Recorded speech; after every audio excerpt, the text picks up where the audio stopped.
சூப்பரான ரேஷன் அரிசி வச்சு நம்ம பஞ்சு போல் இட்லி எப்படி செய்யலான்னு பார்க்கலாம். புழுங்கல் அரிசியும் பச்சரிசியும் மிக்ஸ் பண்ணி வச்சுக்கோங்க.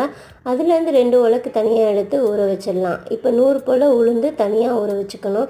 உளுந்து ஒரு வாட்டி கழுவிட்டு தனியாக ஊற வச்சுக்கோங்க. அரிசியை ஒரு 4-5 வாட்டி போல் கழுவிட்டு லாஸ்ட்டாக ஒரு டீஸ்பூன் போல் உப்பு சேர்த்து மூடி ஓவர் நைட் வச்சுருங்க. காலையில் எழுந்திரிச்சோமே அரிசியும் உளுந்தையும் கழுவிட்டு கிரைண்டரில் போட்டுற வேண்டியதான். ஃபஸ்ட்டு நம்ம அரிசியை எடுத்து போட்டுக்கலாம். அரிசி ரொம்ப நைஸாகவும் அரைக்கக்கூடாது. ரவை பக்குவத்துக்கு நம்ம அரைச்சி எடுத்துக்கணும். இப்படி நசுக்கி பார்த்தோன்னா இந்த மாதிரி ரவை மாதிரி இருக்கணும். இப்போ இந்த மாவை தனியாக எடுத்துடலாம். அப்புறம் நெக்ஸ்ட்டு உளுந்து சேர்த்துக்கலாம். உளுந்து இந்த மாதிரி பால் மாதிரி எடுத்து போட்டால் விழுகணும். அதுதான் பக்குவம். அதை ரெண்டையும் சேர்த்துட்டு நல்லா கலந்துக்கோங்க. கலந்துட்டு ஒரு 6 மணி நேரம் போல் புளிக்க வச்சிடணும். புளிக்க வச்சதுக்கப்புறமேட்டு நம்ம இட்லி ஊற்ற வேண்டியதான்.